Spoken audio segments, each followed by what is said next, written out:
오늘 함께 은혜 받으실 하나님의 말씀 빌립보서 2장 12절로 18절까지 말씀입니다. 빌립보서 2장 12절로 18절까지 말씀.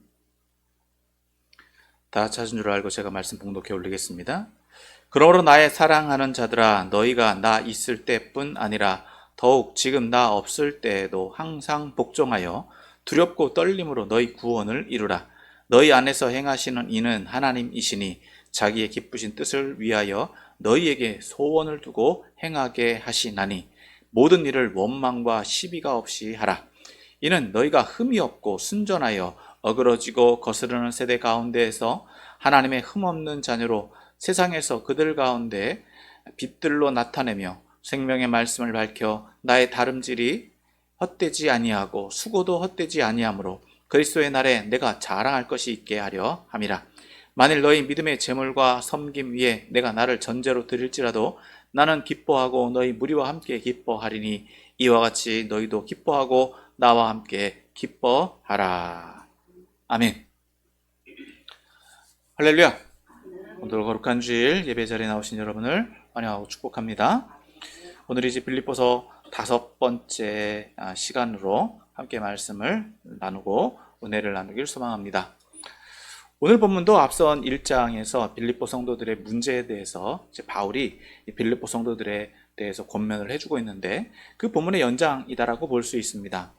오늘 본문에서 주된 권면은 12절에서 말하고 있는데 12절은 오늘 본문의 주된 권면이다라고 한다면 이제 13절에서 14절은 이에 대한 세부적인 권면이라고 할 수 있고 또 15절에서부터 16절은 이 세부적인 권면을 하는 이유를 밝히고 있으며 또 17절에서 18절은 이러한 권면에 대한 결과가 무엇인지를 말하고 있다라고 할 수 있습니다. 자, 이제 이 본문을 좀 더 살펴보고 그 의미를 살펴보면 먼저 12절 말씀을 봅니다. 12절 같이 읽습니다. 시작. 그러므로 나의 사랑하는 자들아, 너희가 나 있을 때뿐 아니라 더욱 지금 나 없을 때에도 항상 복종하여 두렵고 떨림으로 너희 구원을 이루라. 자, 12절은 오늘 읽은 12절에서부터 18절 말씀의 주된 권면이라고 했습니다. 그러니까 빌립보 성도들에게 주는 권면인데 그 내용을 보면 자신이 빌립보 성도들과 함께 있든 함께 있지 못하든 항상 복종하라는 권면입니다. 앞서 말씀드린 것처럼 바울은 지금 그들과 함께 할 수 없는 상황이었습니다. 그러니까 빌립보 성도들에게 빌립보 성도들이 이 바울이 있을 때만 잘 하라는 것이 아니라 바울이 없을 때에도 잘 해야만 된다라고 말하고 있는 것이죠. 그런데 여기서 복종의 대상이 누구냐라는 것입니다. 바울이 지금 밝히고 있는 이 복종의 대상은 자신이 아니라 하나님에게 복종해야 된다라는 것입니다. 즉 복종한다라는 의미를 좀 더 살펴보면 선포된 하나님의 말씀을 듣는 것, 첫 번째 의미가 듣는 것이다라고 할 수 있고 두 번째는 그 말씀을 따르는 것이다라고 할 수 있죠. 그러니까 바울이 말하고자 하는 의도는 무엇이냐면 자신의 말에 복종하라는 의미보다는 이렇게 설명할 수 있을 겁니다. 너희들이 전에 복종하였던 것 같이 지금도 계속 복종하라라는 권면이라는 것이죠. 이미 이전에 빌립보 성도들이 복종을 했었고 그렇게 잘 했었는데 지금 조금 부족한 부분, 아니 못하는 부분이 있는 것 같기도 하다. 아니 그리고 계속적으로 잘하고 있다 하더라도 바울은 자신이 그들과 함께 하든 못하든 빌립보 성도들이 어떤 믿음의 태도를 취해야 되는지를 말해주고 있다라고 볼 수 있는 것입니다. 이와 같은 표현은 강력한 의도가 포함된 명령이다라고 할 수 있죠. 그것은 이미 어떻게 보면 빌립보 성도들이 겪고 있는 상황 때문에 바울이 또 이런 권면을 하고 있다라고 볼 수 있습니다. 앞서 빌립보 성도들의 문제를 조금 더 돌이켜 본다면 빌립보 성도들 안에서 또 교회 공동체 안에서 어떤 문제가 있느냐? 바울이 갇혀 있다라는 문제, 그리고 바울이 그들과 계속적으로 함께하지 못한다라고 하는 문제 때문에 빌립보 성도들 안에는 당파, 즉 끼리끼리 모이는 것들이 일어나고 있다. 그렇다라고 볼 수 있고 또 바울과 경쟁하고자 하는 이기적인 마음들이 있다. 그리고 바울보다 자신이 더 뛰어날지도 모른다라고 하는 자만심들이 있는 것 같기도 하고, 또 지도자인 이 바울 외에 또 다른 이들이 독선적으로 행하는 것들이 있는 것 같기도 하다라는 것이죠. 그러다 보니까 이런 것들이 복합적으로 빌립보 교회 안에 있게 되면 어떤 일이 일어나냐? 분열의 모습이 있을 수 있다라고 하는 거예요. 공동체가 하나 되지 못하고 다른 문제들이 내포되어 있고, 그것들로 인해서 빌립보 성도들 안에 갈등이 일어나고 있는 상황, 그런 것들이 일어나고 있든지 일어날 여지가 충분히 있다라고 하는 것입니다. 그렇기 때문에 바울은 앞서 본문에서 그리스도가 어떻게 복종하셨느냐, 그리스도가 어떤 분이시냐라는 것을 우리가 다뤄봤잖아요. 바울은 그렇게 얘기를 했던 거예요. 그래서 그리스도의 복종에 대한 찬송시를 인용하면서 빌립보 성도들이 어떻게 그리스도를 따라야 되느냐, 즉 그리스도를 따른다라고 하는 의미를 다시 한번 되새기게 했다라고 볼 수 있는 겁니다. 그러니까 바울은 자신의 부재의 상황 속에서 빌립보 성도들이 이전에도 하나님의 말씀을 잘 들었고 또 따랐던 것들을 상기시켜주고 있다라고 볼 수 있는 것입니다. 그래서 여기 오늘 본문에서 보면 이 복종의 때를 밝히고 있는 것을 보면, 너희가 나 있을 때뿐 아니라 더욱 지금 나 없을 때도 라고 말하고 있는 것입니다. 그러니까 빌립보 성도들이 충분히 그렇게 할 수 있고 그렇게 해 나갈 수 있다라고 하는 것을 전제하고 있다라고 하는 것입니다. 더욱이 바울이 지금 빌립보 성도들과 하지 못하고 있다 하더라도 빌립보 성도들은 충분히 그럴 수 있다라고 하는 거예요.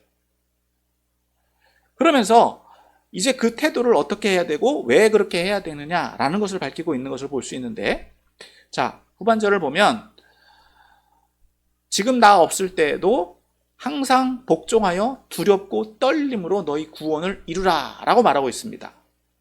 여기서 바울이 강조하고 있는 거, 말하고자 하는 바는 바로 너희 구원을 이루라는 것이죠. 여기서 이루라는 구원은 개인적인 구원을 의미한다라고 보기는 어렵습니다. 이미 공동체 안에서 그들은 공동체에 소속되어 있다라고 하는 것은 개인적인 구원의 확신이 있다라고 하는 거예요. 내가 그리스도를 믿고 있다라고 하는 것을 전제한다는 것이죠. 그렇다라고 한다면 여기서 말하고 있는 구원은 공동체적인 구원을 의미한다라고 볼 수 있어요. 그러니까 빌립보 성도들, 빌립보 교회가 구원을 이루어 가야 된다라고 하는 것입니다. 그럼 여기서 말하고 있는 구원의 의미를 좀 더 살펴보면, 구원에는 이런 의미가 담겨져 있는데, 성취하다, 도달하다, 초래한다 라는 의미를 가지고 있고, 이런 의미는 계속적인 행동을 유발하는 것, 계속적인 행동을 이루어가는 것을, 그런 이루어가야 됨을 이루어가는 행동들을 하나가는 것을 그런 의미들을 포함하고 있다라고 하는 것입니다. 그리고 또 여기 구원에는 건강 혹은 행복이다라는 의미도 포함되어 있는데, 이것을 좀 더 넓은 의미에서 좀 살펴보면 건강한 상태를 유지하는 것을 의미한다라고 볼 수 있습니다. 그러니까 영적 질병에서부터 노인받아 영적인 건강한 상태를 이루라는 명령이다라고 볼 수 있는 것이죠. 그럼 누가 이 일을 해야 되느냐? 즉 바울은 이 편지를 누가 해야 된다? 누구에게 할 수 있다라고 말하고 있습니까? 너희, 즉 빌립보 성도들이다라고 말하고 있는 것이죠. 한 개인이 아니라 빌립보 공동체가 이 일을 이루어가기 위해서 이 목적을 추구해야 된다라고 말하고 있는 겁니다. 그렇기 때문에 공동의 구원은 교회가 영적인 건강을 유지해야 된다라고 하는 것이죠. 그럼 어떤 태도를 가지고 있어야 되느냐? 두렵고 떨림으로 하라라고 말하고 있어요. 여기서 두렵고 떨린다라고 하는 것은 말 그대로 공포, 또 아니면 놀람, 또 당황이다라는 의미보다는 경외감, 또 존경의 의미를 담고 있다라고 볼 수 있습니다. 그러니까 교회가 건강해지는 것은 그 교회를 통해서 이루어가야 되는 숭고한 목적이 있다라고 볼 수 있는 것이죠. 그러니까 정리하면 바울이 말하고자 하는 의도는 빌립보 교회의 구원, 그러니까 부흥은 자신을 통해서 자신에 대한 두려움이나 또 자신을 통해서 이루어지는 것이 아니라 누구를 통해서 하나님 아버지의 뜻을 따르는 이들에 대한 복종, 그리고 순종이어야 한다고 말하고 있다라고 볼 수 있는 것입니다. 더 말해서 빌립보 교회 스스로 영적 회복과 또 부흥에 대한 열망을 가져야 된다라는 것이죠. 즉 이것은 이미 이 바울이 그들에게 가르쳤고 또 그들이 이미 수용하고 있다라고 하는 거예요. 개별적으로 움직이는 것이 아니라 교회가 하나의 공동체, 한 목적을 가지고 가야 된다. 그럼 전제는 이미 지도자가 있어요. 지도자는 바울이 있든지 없든지라는 거예요.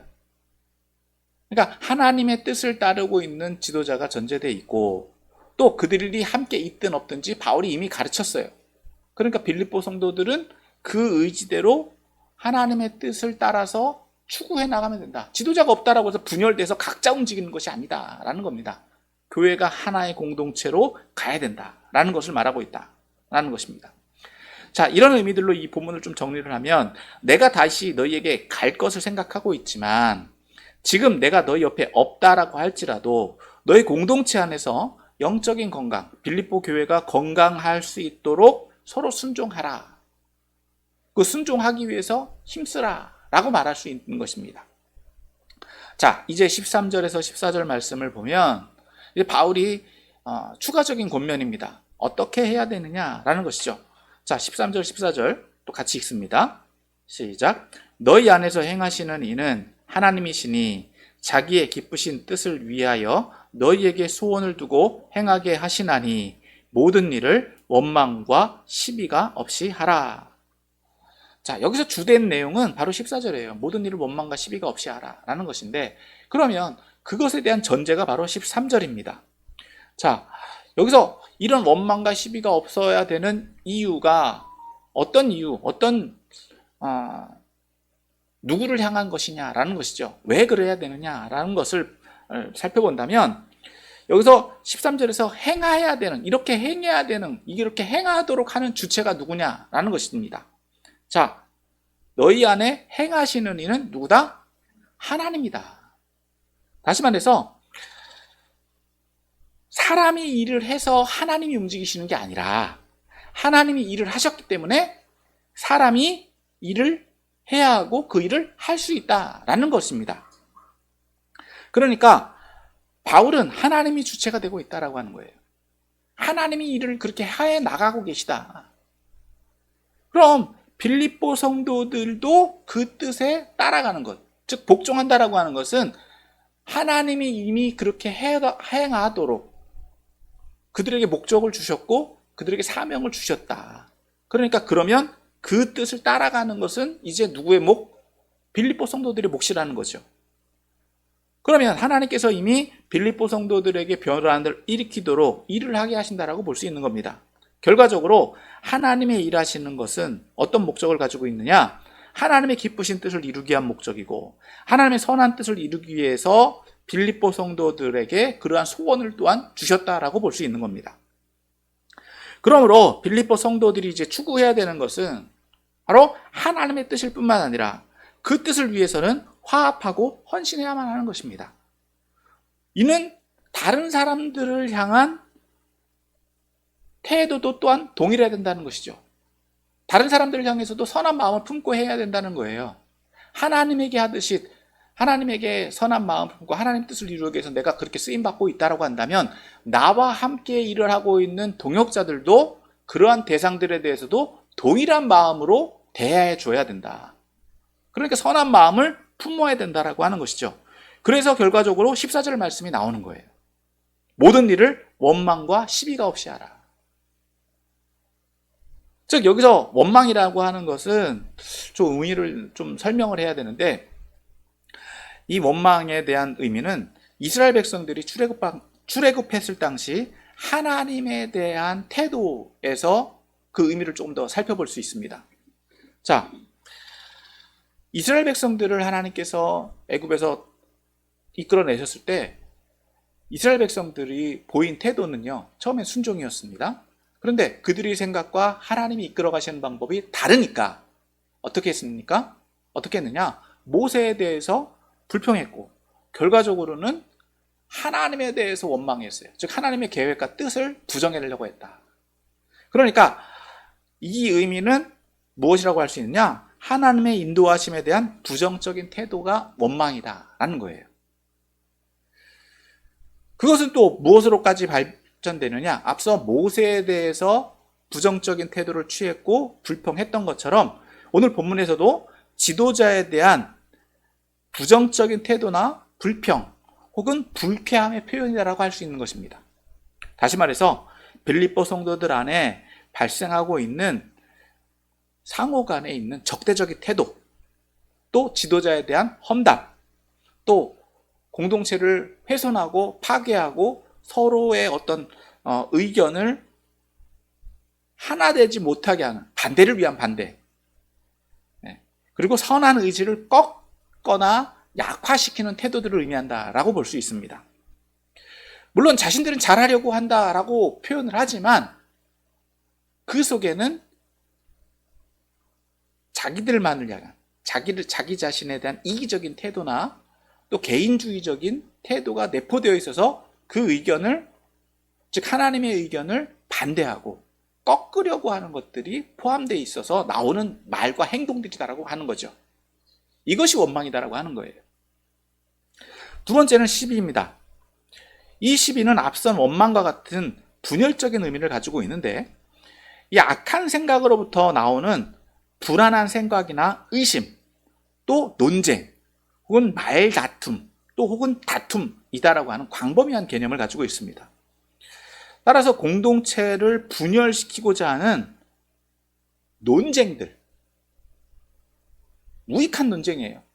계속 되풀이되는 악순환을 야기시키는 것들이죠. 일을 지연시키고 또 일을 추진하지 못하게 하는 앞서 말한 반대를 위한 반대, 이런 것들과 이런 태도들과 행동들을 의미한다라고 볼 수 있습니다.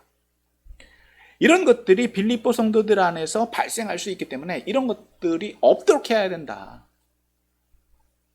그래서 바울은 이 빌립보 성도들에게 이런 행동들에서부터 벗어날 뿐만 아니라 공동체에서 이런 유해적인 행동들이 일어나는 것들을 분별할 수 있도록 하기 위해서 이것을 이야기하고 있다라고 볼 수 있고, 또 하나님의 선한 뜻이라고 한다면 그것을 분별하고 그 뜻에 동참해야 된다. 그렇게 하라고 권면하고 있다는 것입니다. 자, 그것은 어떤 이유와 어떤 목적을 가지고 있느냐? 자, 그것을 15절, 16절에서 말하고 있죠. 15절, 16절도 또 봅니다. 자, 같이 또 있습니다. 시작. 이는 너희가 흠이 없고 순전하여 어그러지고 거스르는 세대 가운데에서 하나님의 흠 없는 자녀로 세상에서 그들 가운데 빛들로 나타내며 생명의 말씀을 밝혀 나의 다름질이 헛되지 아니하고 수고도 헛되지 아니하므로 그리스도의 날에 내가 자랑할 것이 있게 하려 함이라. 자, 여기서 바울이 밝히고 있는 목적은, 즉 빌립보 성도들이 하나님의 흠없는 자녀가 되길 바란다는 거예요. 여기서 하나님의 흠없는 자녀는 무엇을 의미하느냐? 앞서도 말하고 있죠. 너희가 흠이 없고 순전하여지길 바란다. 자, 여기 흠없고 순전한 상태는 하나님 앞에 드려지는 제물과 같은 의미를 포함합니다. 즉 하나님 앞에 드려지는 제물, 구약시대에 드려졌던 제물은 어떤 상태로 드려져야 됐었느냐? 흠없는 것, 순전한 것들이 하나님 앞에 드려졌습니다. 그러니까 빌립보 성도들이 하나님 앞에 드려지는 이런 제물과 같은 상태로 하나님의 기쁨이 되길 바란다는 거죠. 그러면 지금 세상은 어떤 세상이냐? 바울은 이 세상을 어떤 세상이라고 말하고 있느냐? 어그러지고 거스르는 세대다라고 말하고 있어요. 그러니까 원망하고 시기하는, 이 시비를 내세우는 시대, 이러한 태도들을 가지는 것은 어디에 동참하는 것과 같다? 어그러지고 거스르는 세대 가운데 있는 것과 같다라는 거예요. 그곳에서 벗어나는 것, 즉 하나님의 뜻에 온전히 순종하는 것은 흠없고 순전한 상태를 유지해서 하나님 앞에 드려지는 상태를 의미한다라고 볼 수 있는 겁니다. 그렇기 때문에 이 바울은 빌립보 성도들이 그런 하나님이 받으시기에 합당한 수준에 이르기까지 가기를 원한다라는 것을 말하고 있다라고 볼 수 있어요. 그러니까 어그러지고 거스르는 세대와 상반되는 개념이 여기에 내포되어 있는 거죠. 그래서 그들은 그 속에 있다 할지라도 이런 세상 가운데서라도 우리가 그리스도인 빌립보 성도들은 하나님의 뜻에 순종하는 태도를 취하는 것은 그렇게 하나님이 받으시기에 합당한 제물로 드려질 수 있는 존재가 된다라는 것을 의미합니다. 그러니까 어그러지고 거스르는 세대는 앞서 이야기한, 즉 이들은 겸손하지 않을 뿐만 아니라 타락했음에도 불구하고 자신들은 그것을 깨닫지 못해요. 그 상태를 모른다는 거예요. 그렇지만 하나님의 자녀들은 어떻다고요? 그 속에서라도 자신들을 유지할 수 있어야 된다. 그래서 빌립보 성도들에게 추구하고 있는 것은 그런 흠없는 성도들이 되어야 된다라는 거예요. 결과적으로 어떻게 된다? 그렇게 되면 이 세상 가운데에서, 그들 가운데에서 빛들로 나타난다. 어그러지고 거스르는 세대 가운데서 무엇이 된다고요? 빛이 된다는 거예요. 여기서 말하고 있는 빛은요, 모범이 된다는 거예요. 모범. 분리를 의미하죠. 분별을 의미해요. 그러면 결과적으로 바울에게 무엇이 오게 되느냐? 16절에서 말하고 있죠. 생명의 말씀을 밝히는 것이 된다는 거예요.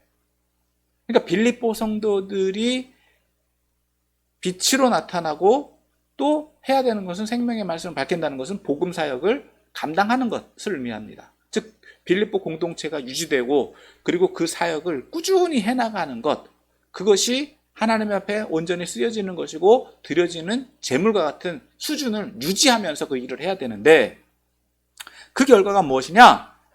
자, 나의 다름질이 헛되지 아니하고 수고도 헛되지 아니하므로 그리스도의 날에 내가 자랑할 것이 있게 하려 함이라. 자, 여기서 보면 나의 다름질이 헛되지 않다라고 하는 것은 이 달리기 경주를 의미하죠. 이것은 좀 비유적인 표현인데, 이제까지 바울이 이제까지 해왔던 선교 사역을 의미합니다. 그것이 헛되지 않았다. 누굴 통해서? 빌립보 성도들을 통해서. 그리고 수고도 헛되지 않았다. 빌립보 성도들을 보니까 내가 그들에게 관심 갖고 수고한 모든 것들이 헛되지 않다. 왜? 빌립보 성도들이 잘하고 있으니까. 그리고 그리스도의 날에 내가 자랑할 것이 있게 하려 한다라고 하는 것은 마지막 심판대 앞에서 빌립보 성도들이 자신이 행한 결과물이라고 하나님 앞에, 즉 심판하시는 예수님 앞에, 하나님 앞에 내놓을 수 있다라고 하는 거예요. 어떻게 보면 이것은 자신을 위한 유익처럼, 자신을 자랑하기 위한 것처럼 보일 수 있는데, 이것은 자신에게 주어진 사역, 또 사명에 대한 보고의 차원으로 볼 수 있는 것입니다. 결코 자신을 높이고자 하는 것, 자신의 유익을 위한 것이 아니라 내가 종으로서 맡겨진 사명을 잘 감당했습니다라고 하는 보고 차원이다라고 하는 거예요. 그러니까 빌립보 성도들이 그 결과물이 되길 바란다는 겁니다. 즉 바울은 빌립보 성도들을 향해서 자신이 수고하고 애쓰고 있음을 밝히고 있고, 또 빌립보 성도들을 향해서 함께 그 결과를 보자. 너희가 그 열매니까, 너희들을 통해서 그 일이 충분히 나타날 수 있으니까 함께 그 일에 동참해 나가자고 권면하고 있다라고 볼 수 있는 겁니다. 자, 이제 그 결과, 바울이 지금 얘기하고 있는 것은 이제 17절, 18절에서 그 결과를 이야기하고 있죠. 자, 17절, 18절 또 봅니다. 같이 읽습니다. 시작. 만일 너희 믿음의 재물과 섬김 위에 내가 나를 전제로 드릴지라도 나는 기뻐하고 너희 무리와 함께 기뻐하리니 이와 같이 너희도 기뻐하고 나와 함께 기뻐하라. 자, 앞서 말씀드린 것처럼 이 17절, 18절은 믿음의 이제 명령의 결과라고 할 수 있어요. 그러니까 빌립보 성도들에게 얻어지는 것과 자신이 얻게 되는 것이 무엇인지를 말하고 있다라고 볼 수 있는 건데, 결과적으로 빌립보 성도들은 무엇을 해야 되느냐? 믿음의 제물을 드리는 거죠. 그리고 섬김을 하게 된다 하는 거예요. 자, 여기서 말하고 있는 이제 믿음의 제물은 이제 빌립보 성도들의 어떤 선교 사역과 또 빌립보 성도들이 또 바울을 후원한 물질이다라고 볼 수 있고, 또 그로 인해서 공동체를 세워가는 태도들, 즉 섬김의 태도들이다라고 볼 수 있는 것이죠. 그러한 빌립보 성도들의 사역의 결과에 여기서 바울은 내가 나를 전제로 드려진다. 그럼 빌립보 성도들이 이미 제물로서 드려지는 것을 의미한다라고 한다면 자신도 그 드려지는 것 위에 함께 동참해 나가기를 원한다는 것이에요. 그러니까 여기서 전제라고 하는 것은 이방 제사나 또 유대 제사에서도 이 제물에 대해서 향례를 또 완벽을 의미하는 의미로 포도주를 뿌리는 것을 의미합니다. 관제라고도 이야기를 하는데, 포도주를, 즉 피를 의미해서 뿌리는 것을 의미해요. 그러니까 자신이 그렇게 마지막 제사가 끝나고 있다, 완벽하게 되었다라고 하는 의미로 자신도 함께 드려지기를 원한다는 의미로 볼 수 있습니다. 그래서 요거를 조금 더 어떤 부분에 있어서는 이렇게 해석하시는 분들도 있어요. 쭉 자신이 희생하고 순교해서 그 피로 드려지는 것, 이렇게 보시는 분들도 있는데, 그러면 기쁨을 나누기는 어렵죠. 왜? 자신이 그들과 함께 기쁨을 나눌 수는 없잖아요. 드려졌기 때문에. 그러니까 이것은 자신의 희생과 수고를 의미한다라고 볼 수 있어요. 즉 빌립보 성도들의 수고와 빌립보 성도들의 헌신에 자신도 동참하기를 원한다는 의미라는 거죠. 그래서 결과적으로 어떻게 된다고요? 더 풍성해진다는 거예요. 더 풍성해져서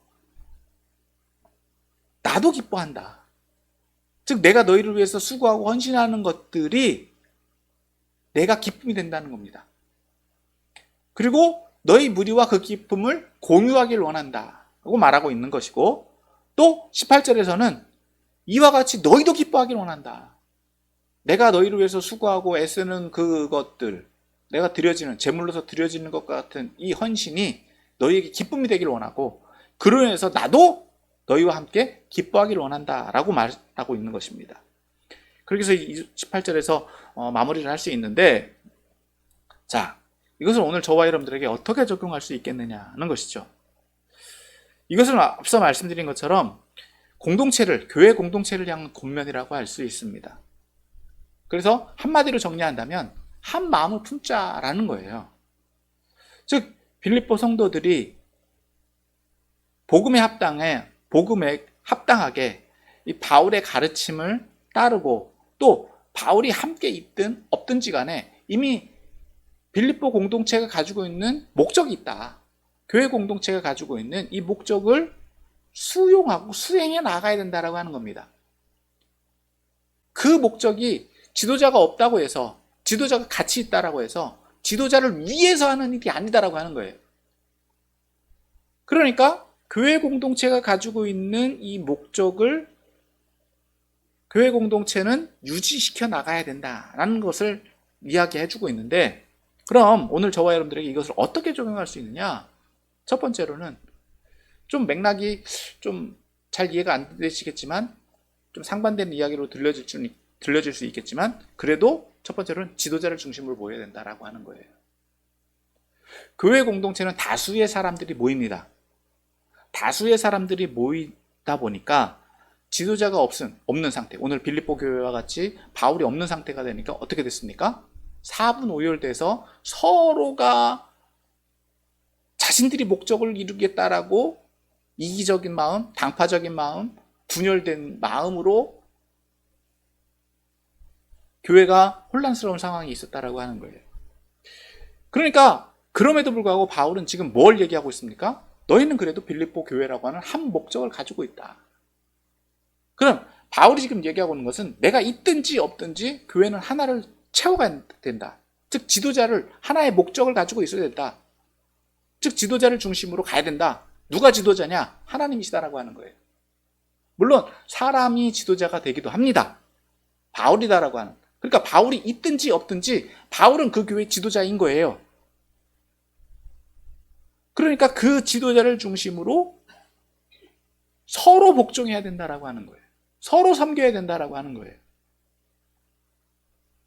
그래서 바울은 지금 얘기하고 있는 것은 빌립보 공동체가 구원을 이루어야 된다.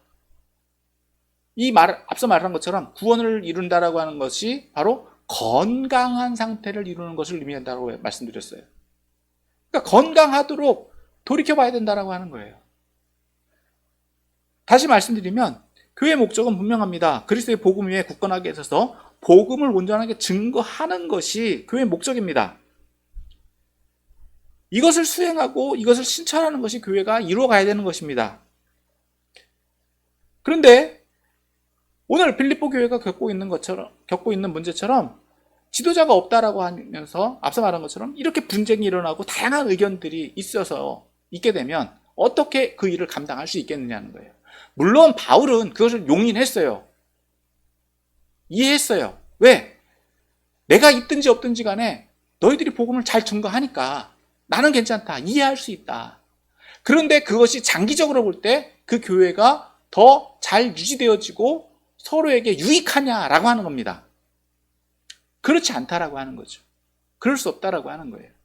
그렇기 때문에 바울이 지금 말하고 있는 것처럼 교회 공동체는 하나님이 세우신 지도자를 인정하고 또 그 교회가 하나님을 이행한다라고 하는 목적을 분명히 밝히고 있고 그것을 인정했다라고 한다면 또 내가 그 교회에 소속되어 있다라고 하는 것을 인정했다라고 한다면 공동체의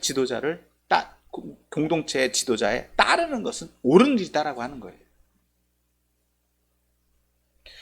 그렇기 때문에 그 지도자에게 순종하고 복종하는 것, 즉 교회 안에 있는 질서를 유지해 나가는 것은 옳은 일이다. 왜냐? 교회 안에도 질서가 있어요. 기관들이 생기고 기관들에게 어떤 책임이 부여됩니다.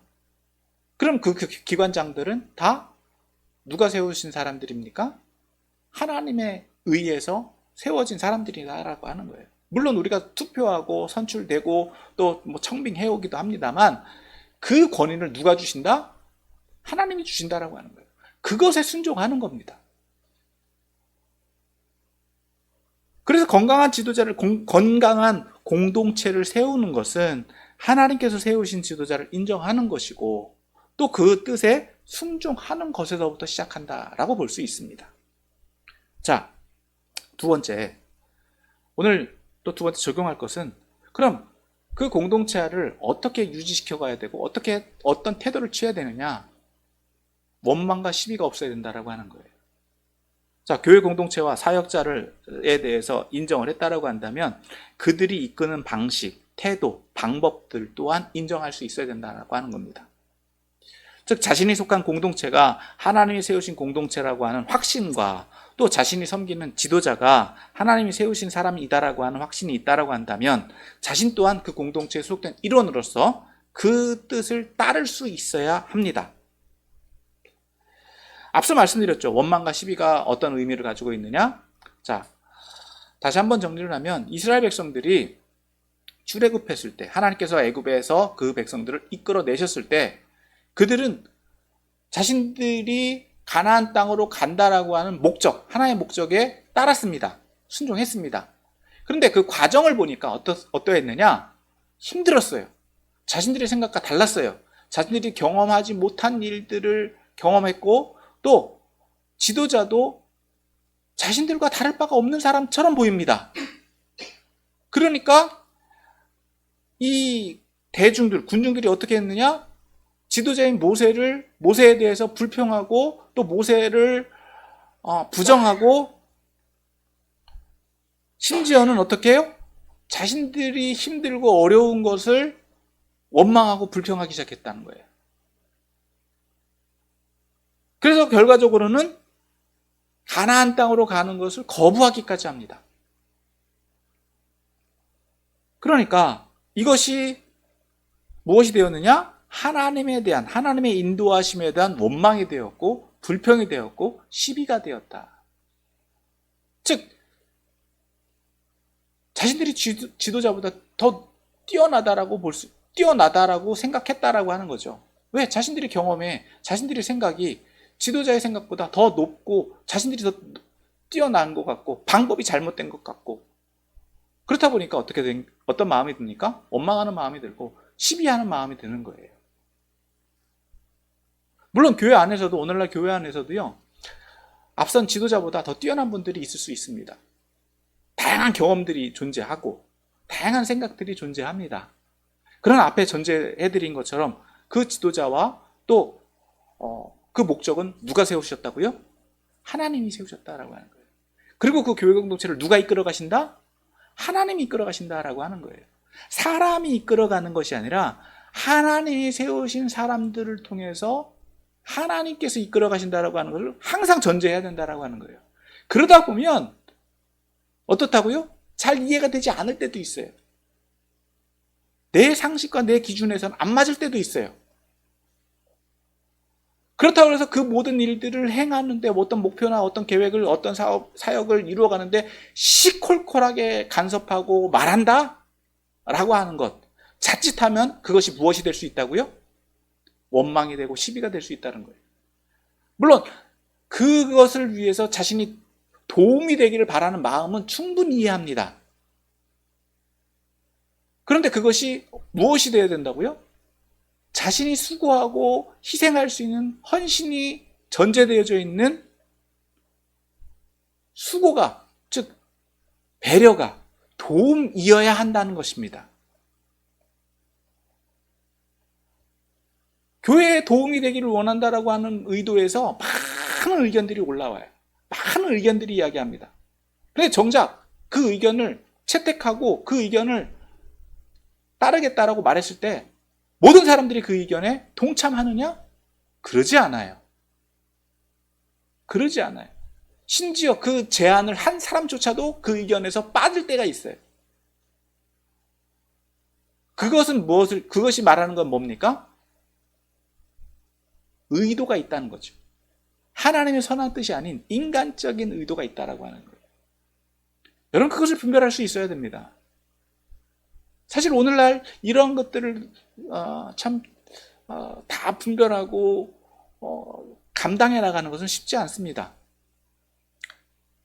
그렇기 때문에 가끔은 교회가 굉장히 독단적이다, 또 독선적이다, 지도자가 이런 굉장히 독재적이다라는 의견들도 있는데, 앞서 말씀드렸죠. 하나님에서 인도하신다라고 하는 전제, 또 목회자나 지도자들이 항상 하나님의 뜻 앞에 서 있어야 된다라고 하는 전제, 이것이 항상 전제가 돼 있어야 돼요. 자, 그래서 세 번째, 굉장히 조심스럽고 주의해야 되는 게 뭐냐? 세상에서도 빛이 돼야 된다는 겁니다. 이것이 의미하는 것은 뭐냐? 하나님 앞에 흠없는 자녀가 되어야 된다는 거예요. 앞서 말씀드렸죠? 많은 의견과 많은 생각들이 있지만 자신이 동참하지 못한다라고 하는 것은 뭔가 다른 생각이 있다는 거예요. 어그러지고 거스르는 세대 가운데 나도 그 사람이 포함되어 있을 수 있다라고 하는 거예요. 내가 하나님 앞에 온전히 순종하고 있고 하나님의 뜻을 따르고 있다라고 한다면 내가 당장은 이해가 안 되고 내가 당장은 납득이 안 돼도 어떻다고요? 하나님의 인도하심에 따를 수 있는 거예요. 그게 성령께서 하나가 되게 하신 거예요. 즉 사역이다라고 하는 것은 고난이 따르고 고통이 따릅니다. 힘들어요. 어려워요. 쉬운 일을 하는 게 아닙니다. 여러분, 남을 돕는 것들, 또 누군가를 위해서 나 자신을 희생하는 것들, 물론 즐거운 일이고 감사한 일이죠. 그러나 그것에 대한 수고나 그것에 대한 보상이 약속되어 있지는 않다는 거예요. 그럼에도 불구하고 그 일을 해야 되는 일은 뭡니까? 하나님의 뜻이 있기 때문에 하나님의 뜻에 순종한다라고 하는 의미가 있기 때문에 그것을 감당하고 감수해 나가야 된다라고 하는 거예요. 그것은 지도자에게뿐만 아니라 교회 공동체 안에 있는 모든 성도들에게 요구되어지는 것이다라고 하는 겁니다. 그래서 전제되는 게 뭐냐? 즉 결과적으로 이건 전제이기도 하고 결과이기도 한데 내가 하나님 앞에 흠없는 자녀로 드려질 수 있느냐라고 하는 거예요. 다시 말해서 세상에서는 하나님 앞에서 투명하냐라고 하는 거예요. 그럴 수 있어야 된다라고 하는 거예요. 그로 인해서는 어떻다고요? 고난이나 고통도 감수할 수 있어야 된다. 하나님 앞에서는 세상에서 부끄러워서는 안 돼요.